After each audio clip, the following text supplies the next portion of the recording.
Último profeta, a queda dos reis e o céu que ainda se move, o céu ainda falava. Mas os tronos já não ouciam. Israel seguia dividido. Dois reinos, dois caminhos espirituais opostos. Um ao norte, cada vez mais distante da verdade. Outro ao sul, oscilando entre fidelidade e queda. No norte, reinos se sucediam como folhas levadas pelo vento. Golpes, assassinatos, traições, altares falsos permaneciam de pé. No meio dessa escuridão política e espiritual, uma chama ainda ardia. O nome dessa chama era Elias, mas seus dias estavam chegando ao fim. O profeta caminhava acompanhado de Eliseu, o discípulo que herdaria sua missão, de Gilgal a Betel, de Betel a Jericó, de Jericó até as margens do Jordão. Em cada cidade, filhos dos profetas diziam: hoje o Senhor tomará o teu mestre. Eliseu sabia, mas o coração ainda não aceitava. À beira do Jordão, Elias toma o seu manto, fere as águas, o rio se abre, ambos atravessam em seco. Do outro lado, Elias pergunta: o que queres que eu te faça antes que eu seja tomado? Eliseu responde sem hesitar: porção dobrada do teu espírito. Elias entende o peso do pedido. Diz apenas: se me vires quando eu for tomado, assim será. Então, o céu se abre de uma forma que poucos homens já viram. Carros de fogo, cavalos de fogo, um redemoinho sobrenatural. Elias é levado num turbilhão de glória. Eliseu vê, ele rasga suas vestes, clama pelo nome do mestre. Mas não chora como quem perdeu, chora como quem recebeu uma missão. O manto de Elias cai, Eliseu o toma, volta às margens do Jordão, fere novamente as águas e pergunta em voz alta: onde está o Deus de Elias? O rio se abre outra vez. O céu responde ao novo profeta. A tocha foi passada, a missão continua. E a partir daquele dia, o ministério de Eliseu se manifesta com sinais ainda mais intensos. Águas amargas são curadas, jovens zombadores são repreendidos pelo juízo. Viúvas são sustentadas por milagres. A morte é desafiada dentro das casas. Enquanto o céu se move, os reis seguem tropeçando. No norte, Acasias, filho de Acabe, reina por pouco tempo. Ele cai de uma janela, fere-se gravemente. Em vez de consultar o Senhor, busca resposta em um Deus estrangeiro. Elias o confronta. A palavra do Senhor é direta: tu morrerás. E ele morre.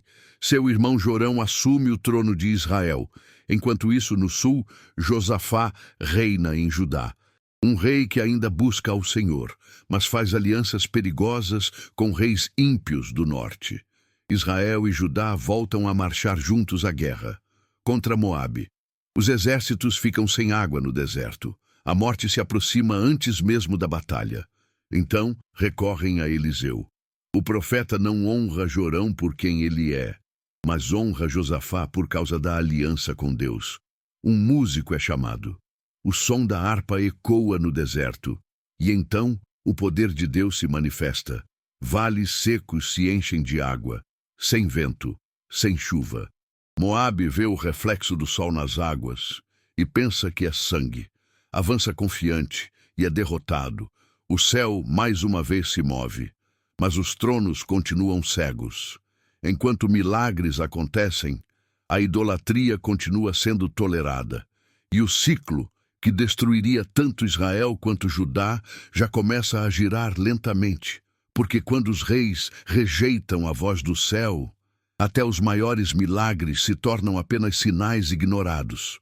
O tempo de Eliseu apenas começou, mas o tempo dos reinos já caminha para seu colapso final. Milagres no meio do caos, cerco, fome e a mão invisível de Deus. A tocha havia passado das mãos de Elias para Eliseu. E agora o céu começava a se mover de maneira ainda mais visível. Uma viúva, esmagada por dívidas, bate à porta do profeta. Os credores já estavam prontos para levar seus filhos como escravos. Ela nada tinha, a não ser uma pequena botija de azeite. Eliseu manda que ela peça vasos emprestados. Muitos vasos, vasos vazios. Ela obedece. Dentro de casa, na intimidade do milagre, o azeite começa a fluir. Corre para o primeiro vaso, depois para o segundo, depois para o terceiro. E não para. Só cessa quando acabam os vasos vazios. O milagre revela uma lei do céu. O azeite só para quando termina a fé. Aquela casa que cheirava a fome passa a cheirar a provisão. A dívida é paga. Os filhos são libertos. A vida recomeça. Em outra cidade, uma mulher rica reconhece Eliseu como o homem de Deus. Constrói um quarto em sua casa para ele. Uma cama, uma mesa, uma lâmpada. Ela não pede nada em troca, mas o céu sempre retribui corações generosos. Eliseu profetiza um filho sobre sua vida, e o menino nasce. Anos depois, o menino morre repentinamente. A mulher corre ao profeta, não grita, não se desespera, ela apenas diz: tudo vai bem. Eliseu entra no quarto da criança, fecha a porta, estende-se sobre o corpo frio, olho com olho, mão com mão. A vida volta ao corpo. O menino espirra 7 vezes e abre os olhos. O céu visita novamente a terra. Em dias de fome, uma panela envenenada ameaça matar os discípulos dos profetas. Eliseu lança farinha na panela. A morte é neutralizada. Outro dia, 20 pães são trazidos ao profeta. 100 homens estão famintos, mas Eliseu ordena: dai ao povo para que coma. Eles comem e ainda sobra. O céu continua desafiando a lógica da escassez. Então surge Naamã, comandante do exército da Síria, um grande homem, poderoso, vitorioso, mas leproso. Nenhuma armadura cobre aquela ferida. Ele chega a Israel buscando cura, espera grandes palavras, gestos solenes, rituais impressionantes. Mas Eliseu nem sequer sai para receber. Apenas manda dizer: vai ao Jordão e lava-te 7 vezes. Naamã se enfurece, acha simples demais, humilhante demais, mas seus servos o convencem. Ele desce ao rio, mergulha uma vez, nada muda, 2 vezes, 3 vezes, na 7ª, sua carne se torna como a de uma criança. A lepra vai embora. E Naamã confessa: agora sei que não há Deus senão em Israel. Enquanto isso, Geazi, servo de Eliseu, cobiça os presentes de Naamã, corre atrás dele em segredo, mente, recebe prata e vestes. Mas ao voltar, o profeta vê o que os olhos naturais não viram. A lepra de Naamã agora passa para Geazi. O pecado escondido encontra visibilidade diante de Deus. Os reinos seguem instáveis. A Síria começa a atacar Israel repetidamente. Mas cada movimento do inimigo é revelado por Deus a Eliseu. O profeta avisa o rei de Israel. As emboscadas do inimigo falham uma após outra. O rei da Síria suspeita de traição, descobre que há um profeta em Israel e envia um exército inteiro para capturar Eliseu. De madrugada, a cidade é cercada. Cavalos, carros, espadas. O servo de Eliseu entra em pânico. Mas Eliseu ora: Senhor, abre-lhe os olhos. E então o servo vê montes cheios de cavalos e carros de fogo ao redor do profeta. O invisível se torna visível. O exército inimigo é ferido de cegueira. Eliseu os conduz até Samaria, e então seus olhos são abertos. O rei quer matá-los. Mas o profeta ordena que sejam alimentados e soltos. Eles vão embora, e por um tempo a guerra cessa. Mas a paz não dura, a Síria volta, agora com cerco total. Samaria é cercada. A fome entra nos muros como um inimigo invisível.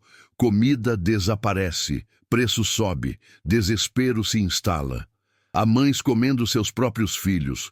O rei rasga as vestes, mas culpa o profeta, ordena sua morte.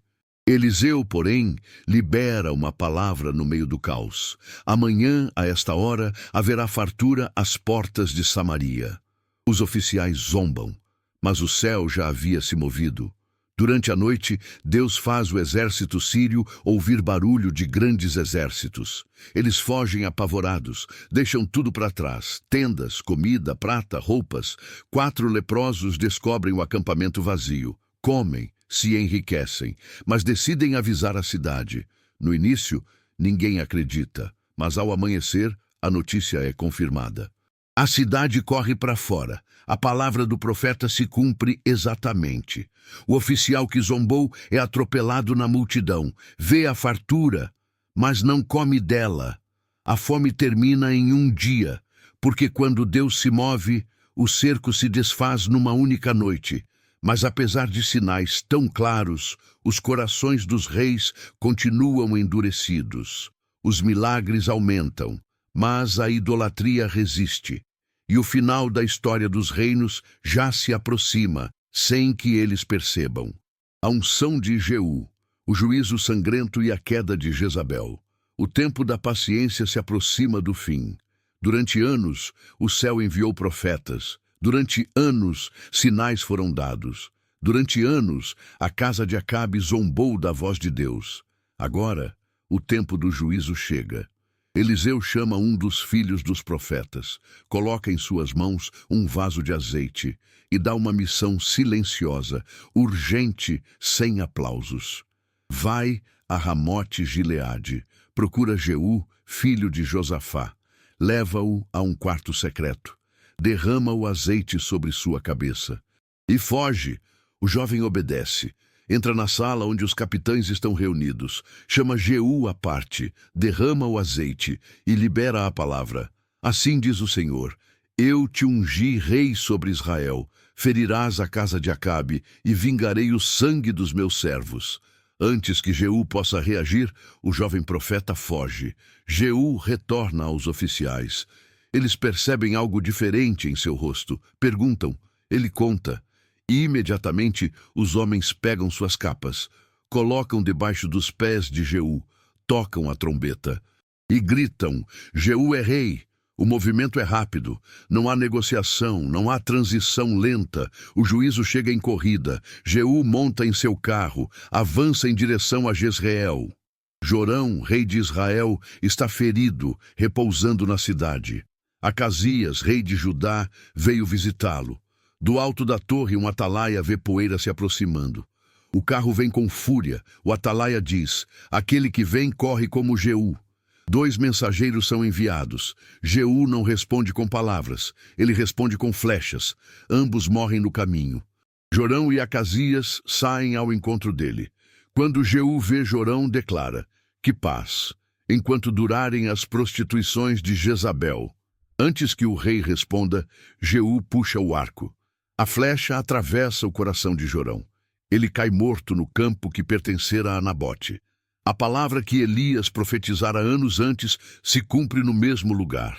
Acasias tenta fugir, mas também é ferido.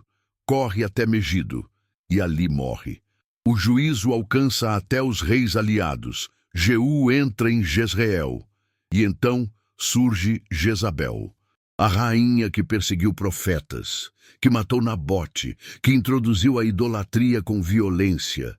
Ela se pinta, enfeita os olhos, olha da janela, tenta seduzir com o olhar aquilo que não pode mais controlar com poder. Ela pergunta com ironia: teve paz Zinri, que matou o seu senhor?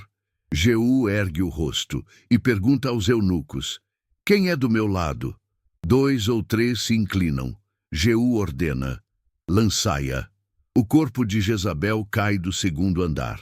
O sangue espirra nos muros. O carro passa sobre ela. Jeú entra para comer. Depois manda sepultar Jezabel, pois era filha de rei. Mas quando vão buscar o corpo, encontram apenas o crânio, os pés e as palmas das mãos. O restante foi comido por cães, como Elias havia profetizado. Assim cai a rainha que desafiou o céu. Mas Jeú não para. A casa de Acabe ainda respira em 70 filhos. Jeú envia cartas aos líderes de Samaria. Desafia-os. Eles, tomados de medo, decapitam todos os filhos de Acabe. Colocam as cabeças em montões às portas da cidade. Jeú passa por eles. olha para as pilhas e declara ao povo: Vós sois justos, eu conspirei contra meu senhor e o matei, mas quem feriu a todos estes? O juízo agora é público. Jeú também manda matar os familiares restantes, os sacerdotes de Acabe e todos os seus aliados. Nada da antiga casa permanece. Em seguida, Jeú arma uma grande estratégia contra os profetas de Baal. Ele finge ser devoto, convoca todos os sacerdotes para uma grande celebração. O templo de Baal se enche. Nenhum servo do Senhor está ali. Quando todos entram, Jeú dá a ordem, portas são fechadas, espadas são levantadas e todos os profetas de Baal são mortos. O templo é derrubado, transformado em imundície, o culto a Baal é varrido do norte. Mas a obediência de Jeú não é completa. Ele remove Baal, mas mantém os bezerros de ouro de Jeroboão. Ele executa o juízo de Deus, mas não se entrega totalmente a Deus. E por isso, apesar de seu zelo inicial, o reino não é restaurado espiritualmente. Deus concede a Jeú 4 gerações no trono, mas Israel continua diminuindo. Os sírios voltam a oprimir. Terras são perdidas. O reino encolhe. O sangue lavou a idolatria visível, mas o coração do povo ainda não foi lavado. A espada eliminou reis, mas não removeu a raiz da desobediência. E assim, após a fúria do juízo, um silêncio pesado toma conta de Israel. Porque quando a mudança vem apenas pela força e não pelo arrependimento, ela nunca dura para sempre. A rainha da morte, o herdeiro escondido e o trono salvo no silêncio. Enquanto o norte sangrava sob o juízo, no sul, em Judá, a ameaça vinha de dentro da própria casa real. Atalia, filha de Jezabel e mãe de Acasias, vê seu filho morto. O trono fica vazio. E ela decide ocupá-lo da forma mais cruel possível. Para consolidar seu poder, Atalia manda matar toda a descendência real. Príncipes são caçados nos corredores do palácio. Crianças são arrancadas dos braços das amas. O sangue corre dentro da própria casa de Davi. A linhagem da promessa parece estar sendo apagada. Mas quando a espada pensa ter vencido, Deus já salvou aquilo que parecia perdido. Joas, ainda bebê, é retirado às pressas por Jeoseba, filha do rei. Ele é levado em segredo, escondido nos aposentos do templo. Enquanto Atalia governa o trono, o verdadeiro herdeiro vive oculto junto ao altar. Por 6 anos, Atalia reina. 6 anos de idolatria. 6 anos de silêncio profético. 6 anos de um trono usurpado. Mas no 7º ano, Deus se move. O sacerdote Joiada reúne chefes, guardas e levitas. Eles juram fidelidade à casa de Davi. O plano é preparado nos detalhes do silêncio. No dia do turno dos guardas, o templo se enche de homens fiéis. As portas são vigiadas, as saídas são fechadas. Então, no pátio do templo, Joiada traz o menino para fora, coloca a coroa sobre sua cabeça, entrega-lhe o testemunho e proclama: Viva o rei! O som explode como trovão depois de anos de opressão. O povo bate palmas, as trombetas tocam. Atalia ouve o barulho, corre até o templo, vê o menino coroado e grita: Traição! Traição! Mas ninguém a protege. Joiada ordena: Levai-a para fora. Ela é retirada pelo caminho dos cavalos e ali mesmo é executada. A rainha que matou crianças cai, sem honra, sem altar, sem lamento. O trono de Davi é restaurado por um menino. O povo faz aliança novamente com o Senhor. O templo de Baal em Judá é destruído. Os ídolos são quebrados. O sacerdote de Baal é morto. Por um momento, a luz volta a Jerusalém. Joás reina sob a orientação de Joiada. Enquanto o sacerdote vive, o rei anda corretamente. O templo é restaurado. As ofertas retornam. A adoração se normaliza. Mas os anos passam, Joiada envelhece, e um dia o velho sacerdote morre. É sepultado entre os reis, porque preservou a casa real. Depois da sua morte, os príncipes de Judá se aproximam de Joás. Com palavras suaves, com conselhos perigosos, o rei escuta.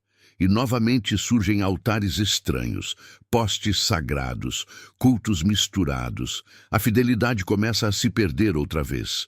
Deus levanta profetas para advertir. Entre eles, Zacarias, filho do próprio Joiada. Ele se coloca diante do povo e diz: por que transgredis os mandamentos do Senhor? Mas o rei se esquece de quem o salvou quando era criança. Joas manda apedrejar Zacarias, no pátio do templo. O filho do salvador do rei morre, por ordem do rei. Antes de morrer, ele clama: o Senhor veja e requeira. Pouco tempo depois, o juízo se forma. Um pequeno exército da Síria invade Judá, mas derrota grandes forças. Joas é ferido gravemente. Seus próprios servos conspiram contra ele e o matam em sua cama.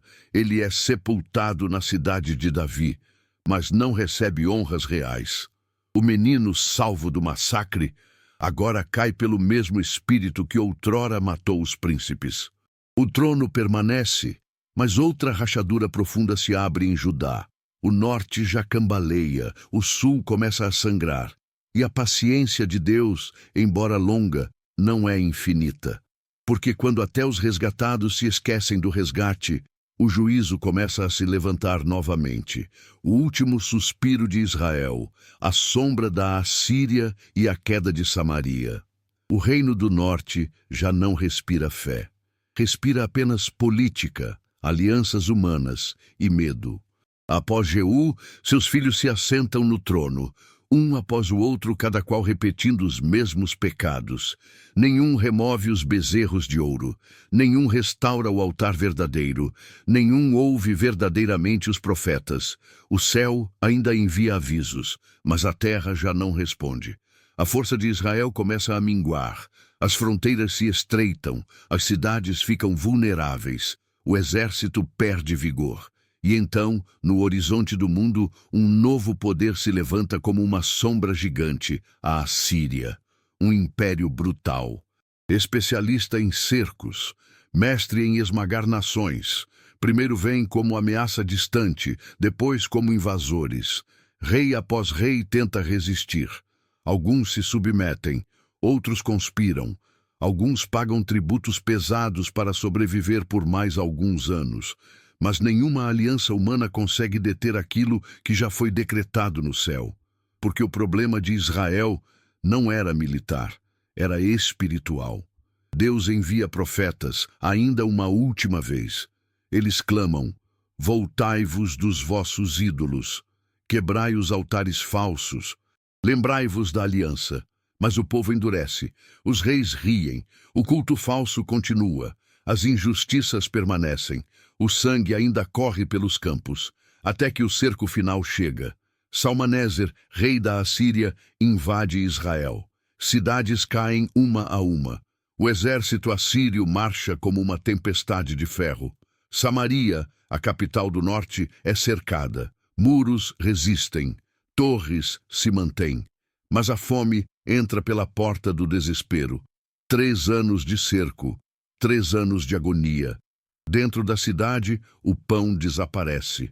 A força do povo se esgota. O ânimo se desfaz. Fora dos muros, o inimigo não se move. Eles sabem que o tempo luta por eles. Então, finalmente, os muros cedem. Samaria cai. O reino de Israel chega ao fim. A população é arrancada de sua terra. Homens, mulheres, crianças, levados como gado para terras distantes. A identidade é diluída.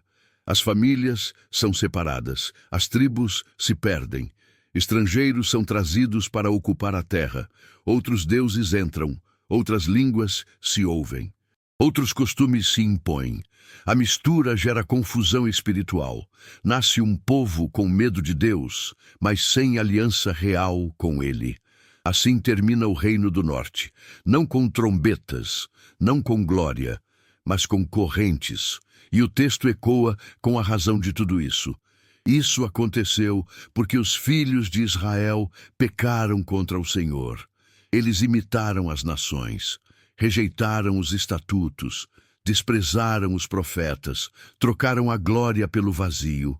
O céu foi paciente por gerações, mas agora Israel se foi. O reino do norte some da história, engolido pelas nações. Só Judá permanece, sozinho, observando à distância o desastre do irmão. Mas em vez de aprender com a queda de Israel, Judá escolhe ignorar o aviso. A ferida do norte deveria ter curado o sul. Mas em vez disso, o sul também começa a caminhar para o mesmo abismo. Porque quando o homem vê o juízo no outro e não se arrepende, ele apenas assina o próprio decreto. A chama da promessa ainda respira em Jerusalém. Mas agora, ela está cercada por um mundo que já foi consumido, e o mesmo império que destruiu Israel, em breve baterá às portas de Judá.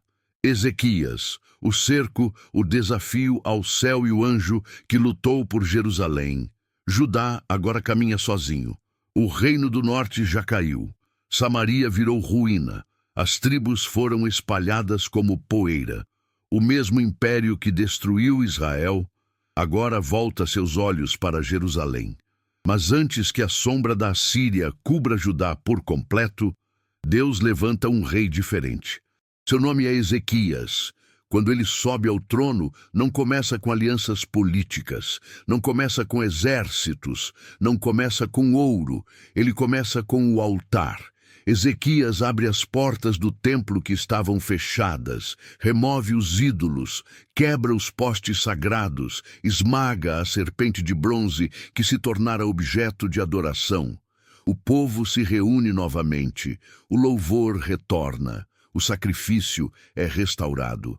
Depois de gerações de infidelidade, Judá volta a respirar adoração verdadeira. O texto ecoa algo raro. Ezequias confiou no Senhor como nenhum rei antes dele, mas a fidelidade não remove os desafios. Ela apenas muda a forma como a batalha será travada. A Assíria avança. Senaqueribe, rei da Assíria, começa a tomar as cidades fortificadas de Judá.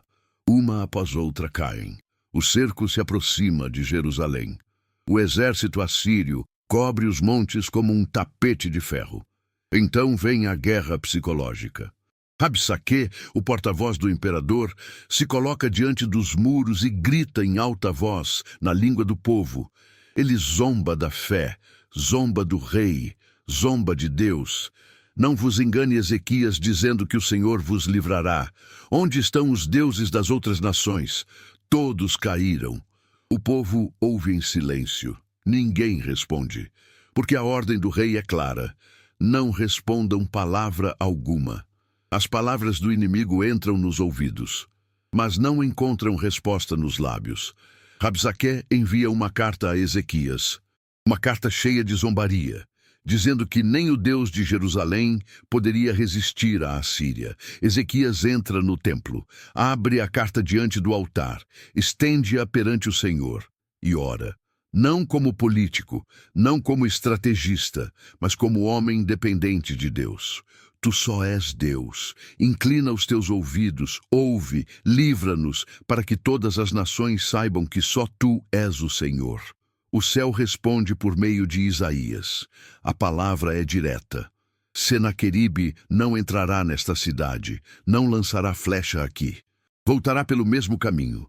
Naquela mesma noite, quando os homens dormiam, o céu se moveu. Um único anjo do Senhor passa pelo acampamento assírio. Centenas de lanças, milhares de escudos, nada o detém. Ao amanhecer, 185.000 soldados estão mortos, silenciosos no campo. O grande exército desaparece em uma única noite. Senaqueribe foge para sua terra. Dias depois, é morto pelos próprios filhos, dentro do templo do seu Deus. Assim cai o homem que zombou do Deus vivo. Jerusalém permanece, mas a história de Ezequias ainda guarda um teste. O rei adoece gravemente. Isaías vem até ele e diz: põe em ordem a tua casa, porque morrerás. Ezequias vira o rosto para a parede, chora, ora, e o céu se move outra vez. Antes que Isaías deixe o pátio, Deus o faz voltar com nova palavra. Vi tuas lágrimas, aumentarei teus dias em 15 anos. Como sinal, a sombra no relógio de sol retrocede 10 graus. O templo se curva ao Senhor. Ezequias se levanta curado. Mas depois do milagre, vem a prova da honra. Embaixadores da Babilônia chegam com presentes, querem ver os tesouros, querem ver a glória, querem ver a força do rei. Ezequias mostra tudo: o ouro, a prata, as armas, os celeiros, nada fica oculto. Mas aquilo que ele mostra aos homens revela aquilo que ainda existia em seu coração. Isaías volta outra vez e pergunta: o que viram os embaixadores? Ezequias responde: viram tudo. Então, vem a palavra que atravessa gerações. Tudo o que eles viram será levado para a Babilônia. O livramento da Assíria foi imediato, mas a semente do cativeiro babilônico acabava de ser plantada pelo orgulho sutil. Ezequias morre em paz. Foi o último grande rei fiel antes da ruína final. Depois dele, virá um tempo em que o trono se afastará por completo de Deus, porque quando a geração da fé termina, a geração da queda já está à porta. Manassés, Josias e a queda final de Jerusalém. Depois de Ezequias, o trono muda de mãos. E com ele muda também o coração do reino. Manassés, ainda jovem, sobe ao poder. E em vez de seguir os passos do pai, ele desfaz tudo o que Ezequias havia restaurado. Altares são reerguidos. Postes ídolos retornam. O culto a Baal se espalha por Jerusalém. Manassés constrói altares dentro do próprio templo do Senhor. A casa que fora cheia de glória, agora é profanada. Ele pratica feitiçaria, consulta médiuns, entrega seus filhos ao fogo. O sangue inocente corre pelas ruas de Jerusalém até encher a cidade de uma ponta a outra. O reino atinge seu ponto mais sombrio. O céu envia profetas. Eles avisam, eles clamam, eles alertam. Mas Manassés endurece o coração. E então a palavra irrevogável é liberada. Por causa de Manassés, farei vir um mal sobre Jerusalém como nunca se viu. Mais tarde, Manassés é levado cativo para a Babilônia pelos assírios. Ali, nas correntes, o rei que exaltou deuses estranhos finalmente se humilha. Ele ora ao Senhor e, pela misericórdia divina, é restaurado ao trono. De volta a Jerusalém, tenta reparar alguns dos danos, remove ídolos, ordena que se sirva novamente ao Senhor, mas a raiz do pecado já está profundamente plantada no coração da nação. Seu filho Amon reina pouco tempo e volta às práticas abomináveis. Logo é assassinado. Então o trono passa a um menino de 8 anos, seu nome Josias. Ninguém imagina que daquela criança nasceria a última grande chama de fidelidade em Judá. Nos primeiros anos, ele anda sob orientação de sacerdotes fiéis. Aos 16 anos, começa a buscar ao Senhor. Aos 20, inicia uma reforma sem precedentes. Ordena a purificação da terra. Altares de Baal são destruídos. Postes sagrados são queimados. Cinzas são espalhadas sobre túmulos de ímpios. Mas o ponto decisivo acontece dentro do templo.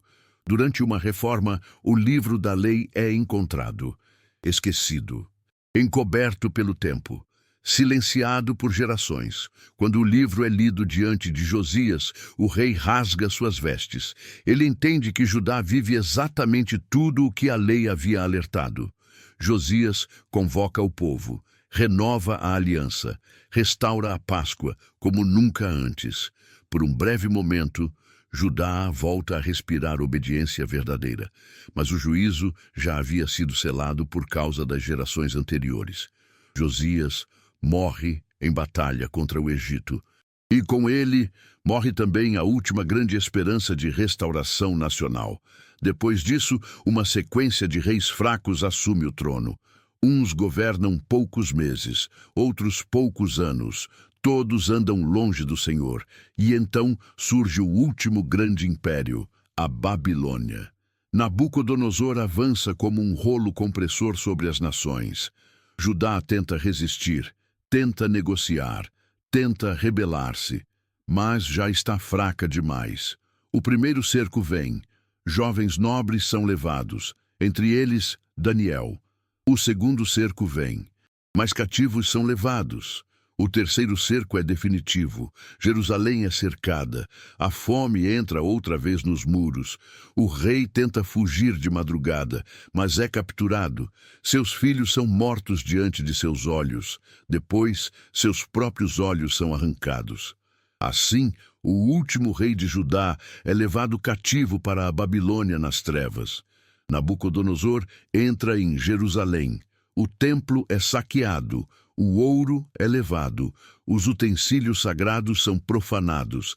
Então o templo é incendiado, as chamas sobem ao céu. A casa que fora cheia de glória, agora é consumida pelo fogo. O palácio também é queimado, os muros são derrubados, a cidade vira ruína, o povo é levado cativo, homens, mulheres, crianças. Judá deixa de ser nação. O trono de Davi agora está vazio, a terra prometida está deserta. Mas mesmo no meio das cinzas, Deus ainda preserva um fio de esperança. Alguns anos depois, o rei da Babilônia tira Joaquim da prisão, coloca-o à sua mesa. A linhagem não é apagada por completo. Assim termina o segundo livro de Reis, não com glória, mas com ruínas, não com trombetas, mas com correntes, mas também não sem esperança, porque apesar da queda dos reis, da destruição do templo e do exílio do povo, a promessa feita a Davi ainda vive. O trono terrestre caiu, mas o trono eterno permanece, e a história de Israel não termina no cativeiro. Ela apenas entra em um novo deserto, de onde um dia a restauração também surgirá.